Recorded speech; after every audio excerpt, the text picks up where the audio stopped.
Hello and welcome to Plucky's Tabletop Parlor, where today we are doing our first live stream for a Horus Heresy Tale of Four Warlords journey, where I have been joined by three fantastic friends. We've got Amberly, Gobbo, and Matt, the Miniature Apothecary. Say hello, everyone. Hi. Hello, everyone. Yeah. Fantastic. These wonderful people have decided to, have enthusiastically engaged in the idea of doing a Tale of Four Warlords. What is that? It's a slow grow mechanism. We'll be playing games over the course of, I think we're going to do it over about 4 or 5 months. And we'll be having kind of games and chatting about the course and growth of our armies as we go. We were supposed to be live streaming this session, but I'm hosting the whole thing, and my hosting has completely failed. So we've just decided to record it. But hopefully we'll be live streaming these as soon as I can fix up my issues later on down the line. And without much further ado, we'll kind of get straight into it. We're going to go over kind of 4 things in this video. First off, what kind of excites us about Horus Heresy 3.0, why we've kind of decided to kind of go with it. We're going to go over each of the different factions and why we've chosen to choose a faction like I have, or some legions that everyone else has chosen because they've all gone for damn Space Marines. And then just some like challenges and stuff like that. We'll also take a look at some of the miniatures and everything that everyone's kind of put together as well. So let's start with you, Matt. What excites you about Horus Heresy 3.0? Flexibility of list building is really interesting because it means that you can theme your armies a bit better now. Before it was 2.0 was it was a bit more restrictive in what you could take and in your armies, and it shoehorned you into a particular area. And it also meant that when it got to events, you looked at a lot of armies and it was like, it's just copy paste, just with a different rite of war. Now, way more flexibility to do weird and unusual lists like destroyers or all Saturnine or all traitors that way. This one over here, Gobbo, him, trying to get the pointing right, like all the Golvar back, all that sort of stuff. The list building aspect that excites me. When I've like kind of delved into and have looked at like kind of the Age of Darkness, like building kind of lists for the 3.0, it has confused the hell out of me. Because hands up, this is the first proper time that I'm going to be trying out Horus Heresy. Actually, like I've I think in the second edition I picked up the core box, and then I just had that kind of thing of not really having anyone to play it with. Like me and Amberly kind of looked at doing a couple of games because I know Amberly's played it a bit before as well. But yeah, and I was kind of very familiar with the old force organization chart, that, you know, we have like one HQ or whatever it is, and then you can have 2 minimum troops choices, and then you can kind of blot in everything else that you want. Yeah, I think a relic from like 3rd edition 40k, right? Yeah, and this new system is just like I'm this has confused the living snuts out of me. The jump news keeps running. The jump between, you know, 1st edition and then 2nd edition, there was pretty much the same thing. It was just like it's copy paste, and it's like 1st, 2nd, 3rd's over there somewhere. So yeah. And don't get me wrong, I was confused as heck. Like I went straight to some of the people that I knew would be on it straight away, and I'm like, guys, help, don't understand. So sometimes I might sound like, well, no, I know what I'm doing, but it's mostly I've been somewhere else first. Fine. Amberly, what excites you about Horus Heresy 3.0? Well, I think for me, the first thing was we finally got our plastic Mark IIs. Yeah. It took a little while there. I mean, the other part is it's quite nice to have a complete reset of the game, so everyone's kind of on the same level to actually learn the game. Because in the last edition, my chosen legion was considered one of the boogeymen. They're not a boogeyman anymore. So it's quite nice to actually sort of just get some hobbying done, really. I mean, I was press ganged into this by you, Grant, which I'm quite happy that you've done, because it's actually when you get me a small Space Marine army painted. Fantastic. Yeah, no, it's looking really good. We'll take a look at some photos of everyone's kind of stuff in progress and built as well in a little bit. Dan, what's kind of the thing that's excited you most about 3.0? Well, I think that one of the differences that I've got is this is my first jump into Horus Heresy. I've no previous experience in it. I've been playing a lot of 40k, but then a lot of Age of Sigmar, various other systems. But this is, fresh edition, jumping straight in for me. So there's a lot to take on board. I don't. If anyone's watching that hasn't seen the size of the rule book, I can assure you it's. Oh yes, I see we've come prepared. You mean the Bibble? The Bibble. The Bibble. There's two Bibbles as well. Obviously, this is misleading somewhat. There you go. You also need one of them. But I like the intricacy of it. I like that because as a 40k player, just ignoring what's going on in that screen.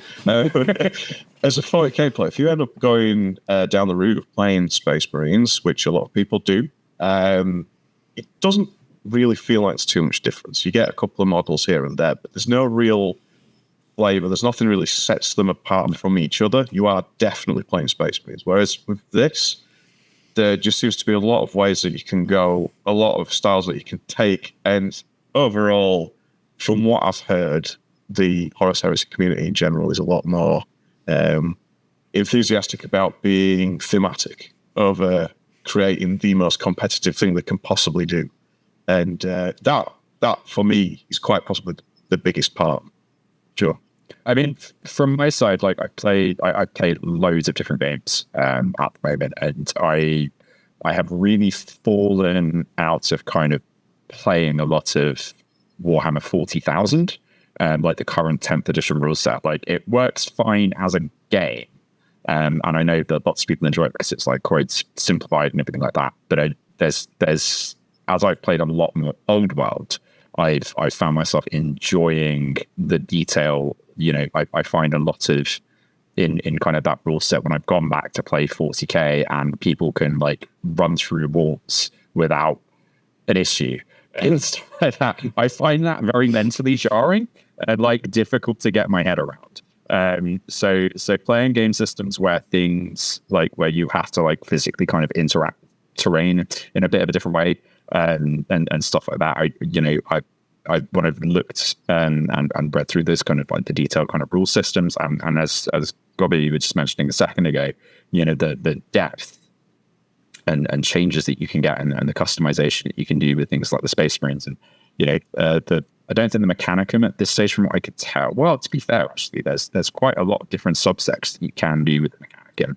And it's obviously not as detailed as the Space Marine Legions because there's 18 different ones plus Inducti and Black Shields and Shattered Legions. And is there something else that I'm missing? Proto Grey Knights somewhere. Yeah, there's a lot of different ones going. I love that mug that you've got there. It was a thing that recently myself and Matt had a game of 40k, and whilst we were playing it, it had been a little bit for yourself, hadn't it? And it always comes down to, and this isn't a 40k Bastion session at all. I do and all the rest of it, and it was a case of, you know, Matt brings something up. I said, well, the rules as they're written are intended to blah blah blah, and it's like it just slows everything down. It's not a case of more of a format where you're going, I'm going to do this. It's going to look pretty cool. Just go with it. There's no. I find sometimes when you're playing that, the mindset that you get into for for 40k tends to kind of take that away a little bit. Whereas, again, from my understanding, I may be completely wrong when I get absolutely, mushed into the ground by Matt in that first game. That Horus Heresy allows a little bit more entertaining plays. And with the Heresy side of things, there's less of that. So going back, obviously we had that game, like you said. There's less of that. Okay, it's second turn, and I know I've lost. Like just with the way, something a caveat to add to what I'm excited about, I guess, is the objective scoring, because it's completely changed now. So there's none of this like, oh well, it's 3-4 to me or 4-0 to you. It's you're looking at double digits in some cases. Both the games of Heresy I've played at the previous of 3.0 have been, you're looking at 40 odd points to 20 odd points, and there's always a way, there's always some nuance that you can pull out to gain back, and then there's like little bits that they've added. So if you've got less points than your opponent, then you get double your points on the last turn, kind of thing. And so there's none of that like, okay, it's turn 2, I'm out of the game, what's the point in bothering? It takes away it strips away the interest. Whereas in Heresy, there isn't that. There's still that chance that you can snatch that 20 odd points right at the very end. So, fantastic. Cool. So I think we've kind of covered like the things that kind of excite us most. I think the next kind of thing for us, just to give some details, I should have given that at the beginning. So the way that we're going to do this is we're going to do this in increments of 750 points. So we can eventually build up to a 3,000 point army. And myself and Amberly are going to be playing each other because we live fairly locally to each other. Gobbo and Matt are going to be playing each other kind of the Northern Boys. As the Northern Boys. And then at the end of the run, we're going to all meet up at Warhammer World and have a big days gaming down there. But I guess next thing to kind of go over is why everyone chose their particular faction. Dan, I'm going to start with you because you've chosen my favorite Space Marine faction. Why did you go for the Word Bearers? Why did I go for the Word Bearers? Well, here's the thing. When it comes to playing games like the especially tabletop games, I am always drawn into the faction or the character or whatever is going to draw the most ire from everybody else. I feel that when you're picking an army, a lot of people seem to put a lot of thought into how, what heroic tales can we tell when we've finished this battle? How can I justify it? Especially in a setting where everybody is bad one way or another. That's always the thing, isn't it, with Warhammer? It's like there's no good guy. It's how it is. Yeah. Who can I really not justify? Like, who can I sit there and say, this is not it? So, like, for 40k, for example, you've seen it and gone, how can I be the biggest bastard possible? Absolutely. So the thing is, like, with 40k, for example, my main army is Tyranids, because there's no way of justifying what's going on there. They're quite simple in how they work. They turn up, they eat a lot of stuff, and leave everything for dead. The way that they indoctrinate the G-Steel cults is horrific. There's no excusing it at all. But you also get some of the best-looking battles out of them, because the thing is, everybody wants to go against them. There's no reason for an army to not go against them. It's like some of the matches where myself and Matt and a couple of my friends who play Imperial Guard, they look fantastic on the tabletop. When you've got huge, horrible bugs coming in, so Starship Troopers out of nowhere, it's fantastic. So on that basis, I had a quick look, and I thought, if I look online of, who is the worst person in the Horus Heresy, there's quite a resounding answer. And I would be tempted to put him in the list. I'm not going to say his name out loud because people get a bit too excited. But I think the other aspect I think you should do it. You've got to do it. We're, of course, talking about Corferon. Erebus is a very interesting character in my opinion. I'm holding my tongue. The other thing for me as well is that as far as like what you can do to make word bearers. Word bearers is obviously there's the demonic aspect of things that really interests me. I'd love to put a couple of models together from that kind of range as well. I've got some demonic brutes hanging around at the moment, getting ready to put together. I've been looking at all that side of the range. I'm very excited to get involved with it. So where are you at the moment then? Should we take a quick look at your models so far? We can do. I do believe I've sent a couple of them through to you at some point. Yes, give me a second. Yeah, sure. Let's see what you're at the moment. 7. Oh goodness. So, just while you are finding them, it's worth knowing that obviously, as a brand new starter to the system and everything like that, I had nothing prior. So, I picked up the Saturnine box, which made sense at the time. So you're going to get the rule books and everything. These are my Cataphracti Terminators, yes. And you started out with, these are the first things that you did, right? They were the first things I painted because I wanted to get the colour scheme down. I wanted to understand how we're going to make them look. I also wanted to learn how to put transfers on them. So as a Tyranny player, I've never done that before. And it was horrible, stressful, and I'd like to never do it again, but I'm going to have to do it a lot because I'm not going to freehand script on all the shoulders. Dad, if you ever need any help, just let me know. I'll give you some tips. Oh, thank you. I was going to say, I didn't mind. When I was looking at the photos of these guys, I was just like, they look exactly like my ones that I've done. It's like surprise. Like I don't think you've seen any photos of my word bearers Terminators because I did all of my for my 40k army. I did all of them as Cataphracti Terminators because I just like they look fantastic. And we've managed to arrive at near enough exactly the same color red. I'm surrounded by heretics. I haven't decided yet.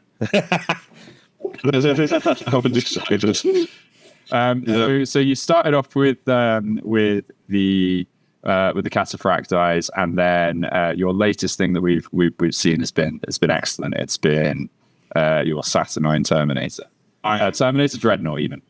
Yeah. It's a Leviathan, yeah. Was it? Oh my God! You can't get the staff. It's me who's not meant to know. I am very happy with it. I will point out now, cleaned up the room because I realised after taking all the pictures of it and putting it out on the old Instagram and everything like that I had not finished the room, and I was disgusted with myself. So, that's now finished. I am currently on. I haven't put any pictures of this up because, in all honesty, painting these has been very weird. I'm doing some Gal Vorbak at the moment. Fantastic. There doesn't seem to be any consensus of what bit of this model is meant to be what. So I'm looking at it thinking, this weird appendage here, is this meant to be a fleshy appendage? Is it meant to be a bit of armor? Is it... I'm looking at them now thinking, I don't quite understand what it is that I'm looking at, It's very odd. So these have slowed me down slightly. But then next, I need some kind of character. Daniel, and I'll just chuck it up. I've got an esoteric. Oh, the esoteric.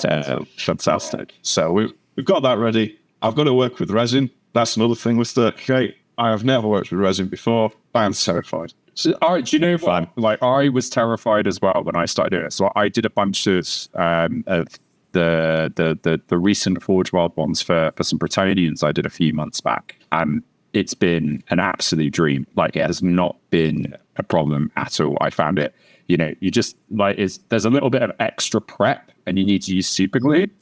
Yeah, but it's actually been a dream, so you just wash your stuff in some warm soapy water, give it a scrub with a toothbrush, fall over, let it dry out, and then just super glue the stuff together. And it's been fine. I like just painting with it. It's been a dream as well. Like the thing that I found that you need to do is just make sure you get rid of it. I think it's called shin, and that's been the bit that is like kind of thrown me off when I've done bits in the past, and that's just like kind of flaky bits that will be in between maybe some like kind of looped wires or something like that, and it doesn't quite go away. So you just need to make sure you're checking the checking like the how the model looks and everything like that, and it all kind of gets to where you're after. So your list then? So you've got Cataphract Eyes, a Dreadnought, Yes, the Leviathan Dreadnought, and the Esoterist, and that's how many points is that taking you up to? I don't know. It's answer to that one. And so as it comes to the actual list building itself, I just want to get some models on the ground, just like understand how I'm going to be painting them. And now I'm going to be consulting the rule book, and because I know the kind of direction I want to go in, but I need to make sure that I can actually do it. Obstacles. Loads. Yes, I've got loads of them in the box. We're going to be good. So I'm going to be fine. Promise you. So tense there. Oh, Abby, where are you at with your stuff? So you decided to choose the Dark Angels. What's been your motivation, etc.? It's a secret.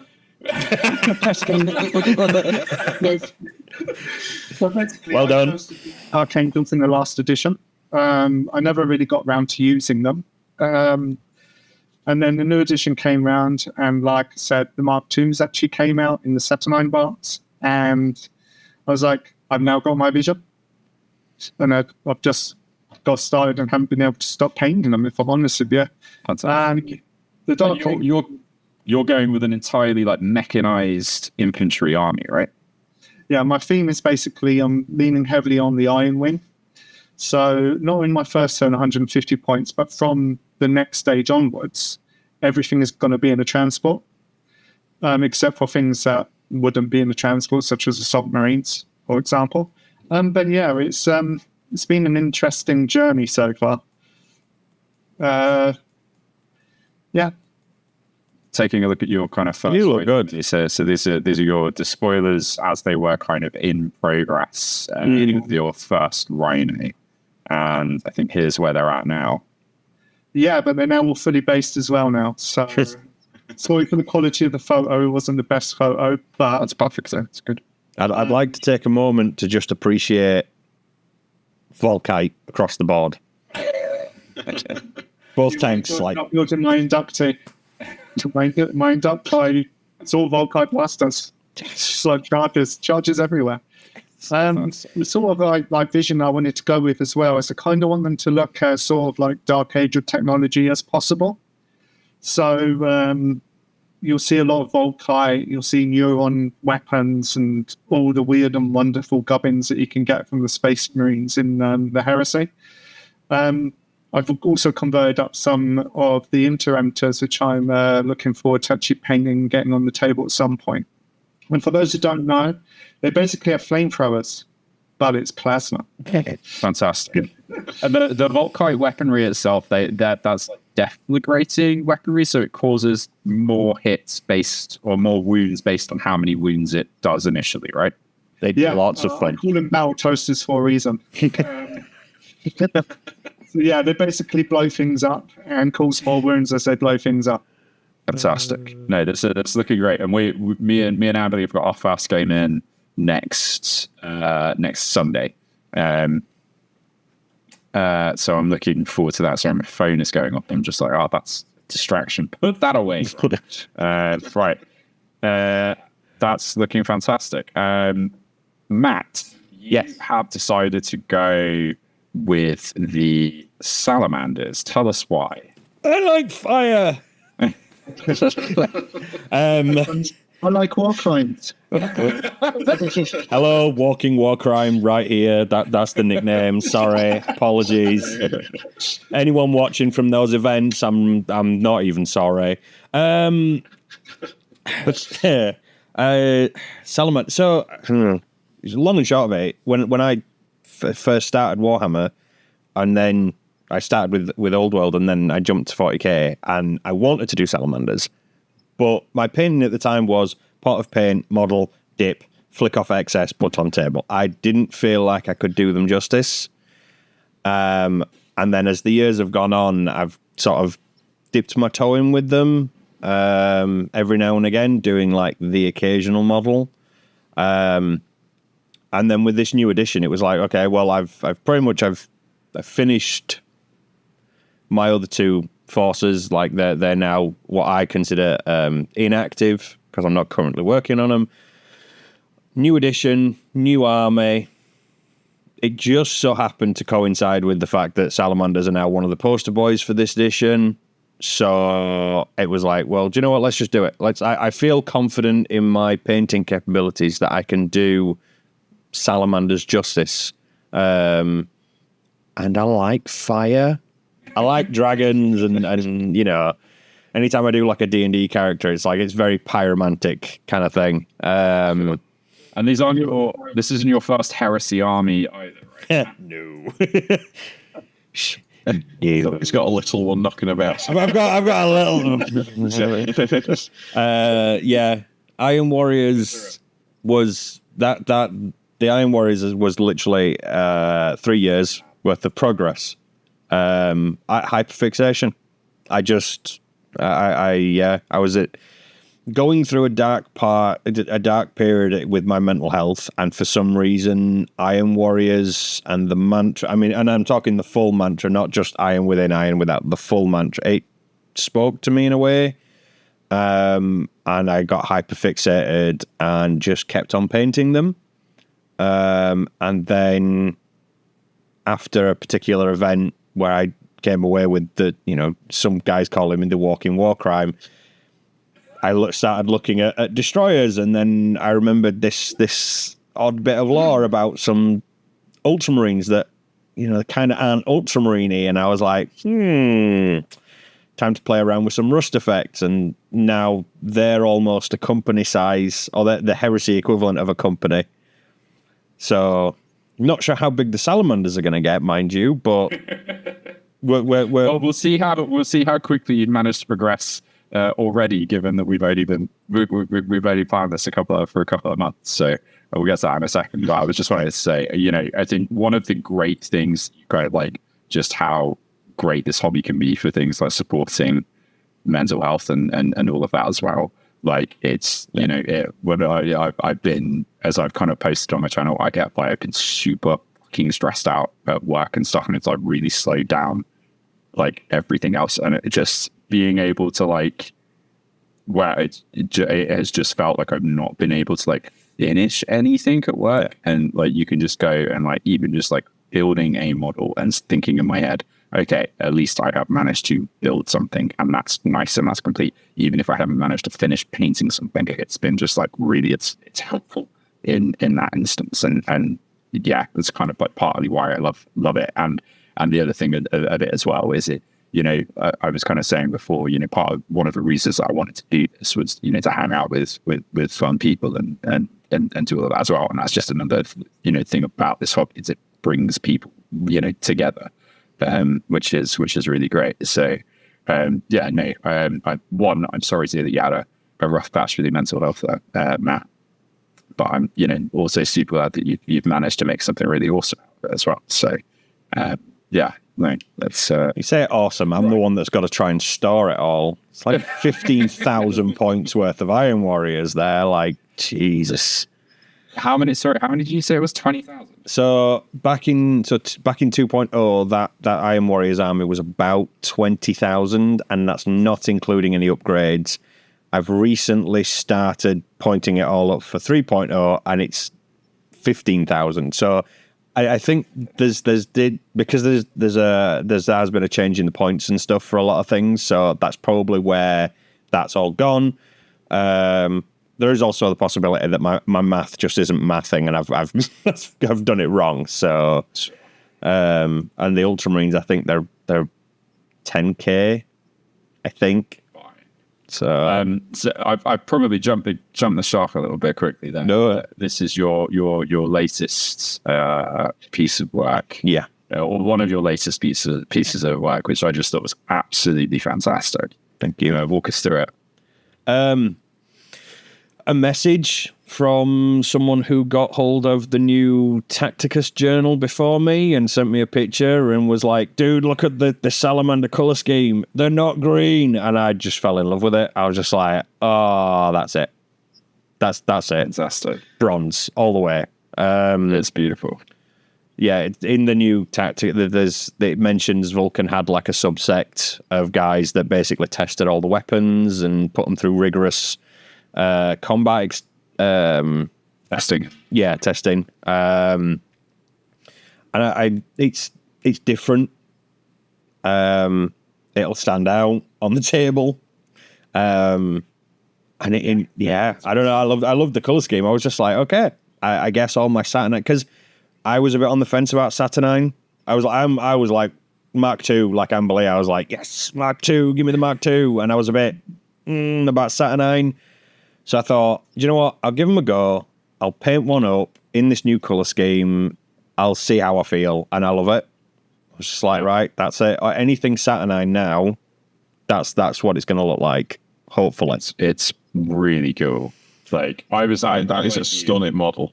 Yeah, I was kind of like you, where I was like, I don't know what I feel like. I don't know how I feel about the Saturnine stuff, and the more and more I've seen people do with it, like outside of kind of the base Games Workshop ones, but more like how, community models like this one is just like kind of really sold me on it, and stuff as well. I'm incredibly impressed with it. I mean, on the table at the moment, I do have the first 3. Oh my goodness! So that they are in the. I mean, they're a heck of a pain to build. There's so many parts, but because it's mostly just dry brushing, they come together really, really quickly. So nice. I actually look forward to doing my ones at some point, but won't be any time soon. Gobbo's, this is what Gobbo's got to deal with. He's got to deal with a line breaker formation at some point. Oh, this is everything else. No, go on. I don't even know a response to that one. I'm like, you're just talking jargon at me here. I don't know what you're I don't know what you're saying yet. It confuses me. And then, this is the other bits that you've been working on. So you've already started like slamming through stuff, and it's just looking gorgeous. Yeah. What have you got? So at the moment, there's 2 tacticals, set of scimitar bikes, 5 heavy flamers.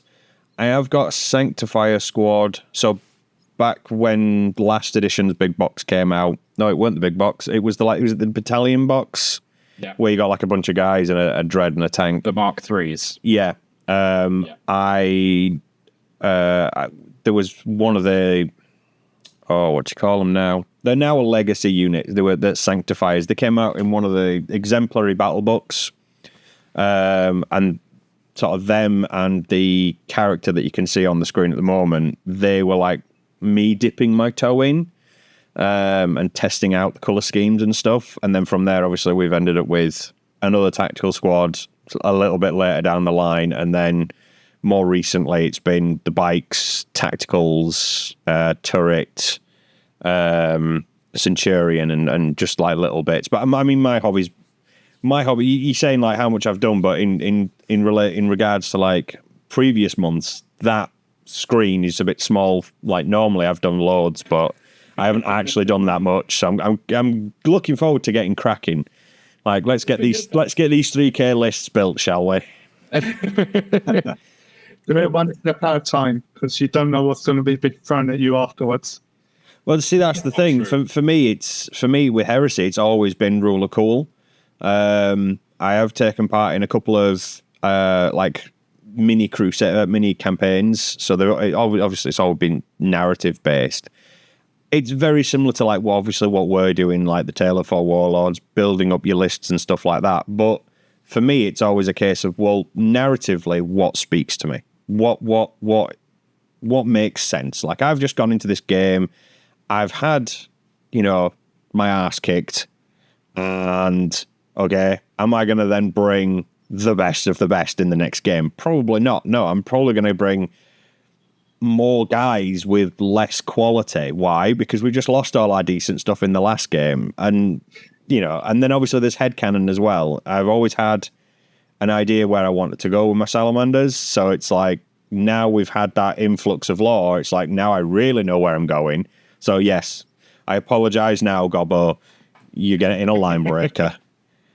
Nice. Love you, bro. I mean, the thing is as well, I will say as well, when quite a few games against Matt is that you will, regardless of the system that you're playing, he will refuse to bring something that isn't thematic, which is always great, because then I know that I can just bring something that I think is going to look really fun, and we can kind of go down that route. So I feel like we should, to keep that kind of narrative kind of theme going, maybe we should like consider like this Four Warlords kind of series, like we can build it around like a particular battle sector, where we've kind of come in and do something like that, where we can, I think if we can keep it as narrative as possible, I am. Call it. Just use one planet. Call it Plucky's World. And it's somewhere. right out of Heresy. Plucky's World. That's totally 40k. Plucky's. Oh, come on. There's a planet called Birmingham, for crying out loud. Like, we can have Plucky's World, right? And it's it's a world that's like, it's behind the lines. It's not on the forefront. Yeah. No important ever actually happened there. It's something in the background that just happened. That just gives the Dark Angels a reason to be there, because that's basically where they were for the entirety of the Heresy. There you go. Yeah. Perfect. We'll see a bit more. Over time, they will see a bit more lore for the Dark Angels. Now they're moving into the is it called the Great Scouring? Yeah. Which is basically after the Heresy. And that's when the Dark Angels started doing more stuff. Yeah, became a lot more active. Yeah, including blowing up a planet. I won't name that planet. But yeah. So from my side, I'll be brief. But yeah, so from my side, I'm doing the Mechanicum. I just think they're wicked. Like I didn't want to do. I've done a few Space Marine armies at this point, and I felt like the Mechanicum stuff just really, really speaks to me. And when I first got into 40k when I was a kid was in 3rd edition, and I just remember kind of poring over the 3rd edition rulebook and all of the John Blanche paintings and stuff like that. Have just always stuck with me from when I was a kid, and all of the crazy mechanic and stuff was just and that none of that was kind of available when I was doing 40k when I was a kid, and then when I came back into Warhammer, and the kind of the current Adeptus Mechanicus stuff in 40k feels a little bit more kind of cartoony than the very, very grim looking Horus Heresy stuff. So yeah, I'm just a huge fan of it. Saying that, the first thing that I did pick up for this was two tech priests from the Adeptus Mechanicus line. So when I'd said to it, and Dan Gobbo had said that he was picking up one of the Kill Team boxes, and I was you were interested in grabbing it, and I was like, I'm kind of really interested in grabbing the Tech Marine guys that are in it with all of the services, because I could use those in a Mechanicum army at some point, and this was kind of before the Tale of Four Warlords thing kind of really kicked off. And then I was just like, oh, it turns out in the new Mechanicum book, you need Tech Marines are now just your troops choice, and they supplement all of your other bits. So I need a bunch of different looking tech priests across the army, which is quite fun, because you can make just really interesting, unique characters. So I kind of picked these two guys up to be kind of test models. These are kind of a little bit later on. I haven't got any other images of the kind of crazy biologist guy or whatever, but the archaeologist I was really, really happy with. I picked up months back, maybe at the beginning of the year, I managed to grab a copy of the when they first launched all of the Mechanicum stuff in plastic. And I picked up the launch box for that with a bunch of tech thralls, the Triaros armored conveyor, which, as I have built it in kind of thing, I just love it even more. And I want as many of these things as possible. I've got a couple of the Karachnos to build as well, so I'm just kind of mortar launchers and stuff, which are just going to be nuts. As Amberly said earlier, they're armor value 14 all around, which is just ludicrous. Have fun with that, Amberly. You worry. But all I've seen on your tanks are just Volkites. They'll do nothing against us. Not in the first game. But that's only one. That's only you need more than one of those. Well, I'm going to have 2 of these as well. Oh yeah. Oh my god, what is that conversion beamer? No, this one's Neuron Blaster. Oh god. Okay, it's got a 1 in 6 chance of blowing itself up. It's brilliant. Here's how I'm looking with them. So that I think is the last phase, like the finished Triaros, and he was just about finished up this. That tank looks ace. Thank you. And then I've been working on a couple of the Castle Axes as well. So I've got them. So in my 750 point list, I'm like literally just about finalized with it. I was like trying to decide what basing I wanted to do because I've not properly finished up the bases for everyone. But I'm going to grab some boarding actions. I said I'm going to grab. I've actually purchased a bunch of the boarding, so I'm just waiting for them to be a little bit of the bases. I'm going to put a bunch of text rules who I have been working on my little board here. I don't know if you'll be able to see them very well. But yeah, I've got a bunch of text rules as well. So I've got 20 text rules, 2 Castle Axes, a Majos, a Tech Priest, and the Triaros in my 750 list, which feels excessive. Just loads of chaff. Which is Volkite can hurt them. Say again. Volkite can hurt them. Oh, but yeah, that's kind of all the miniatures, all of the bits and bobs there. I don't know what else is left to say, but we've got me and Amberly have got games planned next Sunday, and then Matt and Dan need to get a game in as well. Yeah. Wear a watch if you're going to do it, mate. I'm ready. Like I'm ready for a game whenever you are, man. Like I'm not, but I will. I will endeavour to make sure that I've at least got stuff together. I know that your stance on things not being painted varies from mine, but if I can get the things together. As long as my stuff's painted, I haven't an issue with my opponent's stuff not being painted. But saying that, this is heresy. You feel guilty. So you should. This is heresy. It should be painted. I can't. I will do my very best outside of my daily work and everything like that. And with regards to you, not sure how to build your list, feel free to drop me a message as well, because I've helped Grant a little bit with things. I don't really need to help Matt, but he's already been told by me, like if he's struggling in both occasions that he's been up to my place. I've got the book out and I've shown him both times. I've gone, this is what you do, this is what you need. Ignore the rest, and we'll touch on that later. You know, when you need to know all about the detachments, you'll get told. You know, kind of thing. So I was going to say just actually one last thing just before we jump. It's like me and Dan, we haven't played any form of Horus Heresy. I haven't played like the old. I say the old, like the pre-8th edition 40k, which, you know, so I think the original Horus Heresy game was based off of 7th edition 40k, wasn't it? And adapted from that. And I've not played that system since, you know, but like that 3rd edition to 7th edition, I've not played that system since 2005, 2006. So it is like very, like, it's going to be getting used to that. It's going to be a thing. Like when I look through the rule set for it's very reminiscent of Old World, with like your to wound charts and your hit charts and everything else like that, and maybe some turn ordering things. But yeah, I'm really intrigued to see how it plays, and I'm looking forward to kind of like both me and Dan, as we haven't played this game system before, but probably have a bunch of like stuff to say in the next in the episode 2.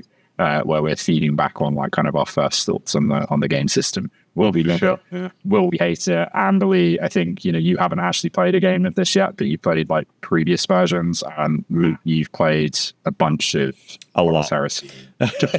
Have you managed to get any 3.0 games in yet? So I've had 2.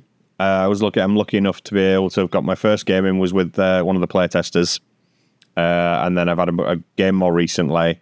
in preparation for an event that I'm going to in November, which is a 2-day event, which obviously, this was planned before someone who will remain nameless, that way, asked me about doing this Tale of Four Warlords. So I've got that coming up, and I need to get some more games in with my Nemesis boys before then. But I'm enjoying it. Like I thought, because it's a lot of little changes compared to 2.0. 1.0 to 2.0, there wasn't a lot of change. And I even sort of dipped my toe in back before there was official rules with the fan-made rule set.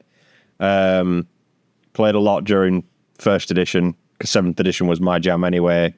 2.0 a little less, 3.0 it's trying to get back to that like it was before. Play a lot, because then it makes it easier for then me and Gobbo, because then I'm not stood around for ages looking through book. I can just go, okay, don't worry, dude, it's this.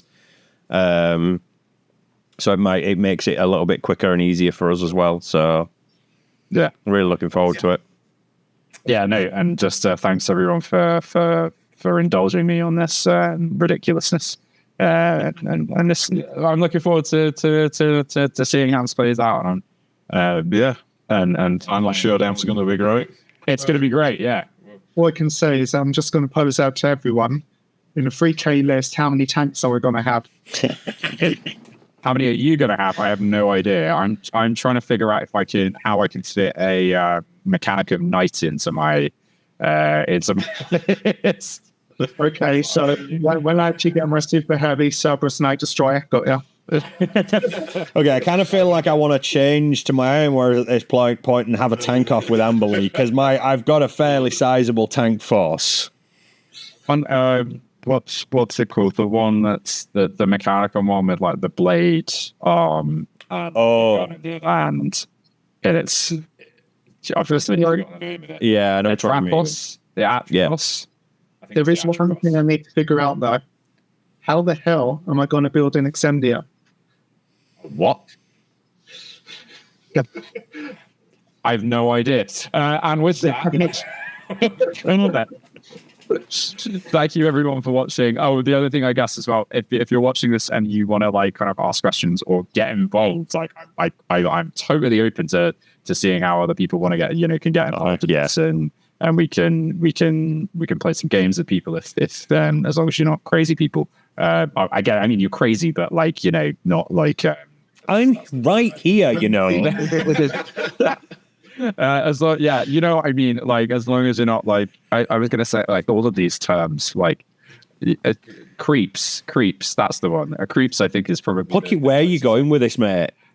I'm just trying to say, I don't want to like when you open yourself up to people on the internet, sometimes it can be a little. It can get a bit odd at times, but everyone so far has been lovely. So it's good. Yeah, but yeah, no, we can. Yeah, I know this is a terrible way to wrap the show. But you know what I mean. Anyway, you can join my Discord server. Go and watch Matt, the Miniature Apothecary, as well. He's over on Twitch. I'll make sure I share your details in the description of this video as well, because you're streaming like 5 days a week or something like that. Twice a week.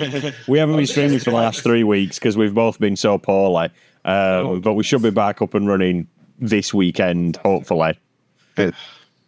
As for better. As for myself, it's okay. Obviously, I've kind of calmed down on the streaming stuff now. So if you go on Instagram, it's the same thing. Hold on, no, there we go. It's that. Yeah, see this guy on Blue Sky, and the other thing as well. Obviously, if you are up north, I do run a gaming club in Rotherham on Tuesday evenings. So if you have a look at that one, that's rogue.gamers on Instagram. Find out a little bit more about what we do. Fantastic. Amberly, anyway, we can get into people can get into contact with you, or is it just through the Discord at the moment? Probably just Discord at the moment. I don't actually do any streaming or any kind of videos and stuff like that. I mean, I work for a hospital, so I've got no time. But yeah, feel free to sort of tag me in the Discord. I can help with a few different bits and pieces. I think painting is probably one of my favorite pastimes. And I'll do some weird and wonderful techniques on occasion. I mean, I've been experimenting this time around. Seems to work, I think. Thanks, Brad. And I just speaking of the Discord as well, I think we would be amiss not to mention Sean Ron on Fucky's Tabletop part of the Discord channel. He's been posting loads and loads of Horus Heresy photos and stuff from his games, which has just been getting the hype going. It's been great. And just piggybacking off of that, more Dark Angels coming your way, my friend. Yeah, right. Sure. Well, we'll call it there. I know Dan's off to go and watch wrestling, is it? Hell yeah. Fantastic. Thanks everyone for joining, and sorry that this didn't go out live.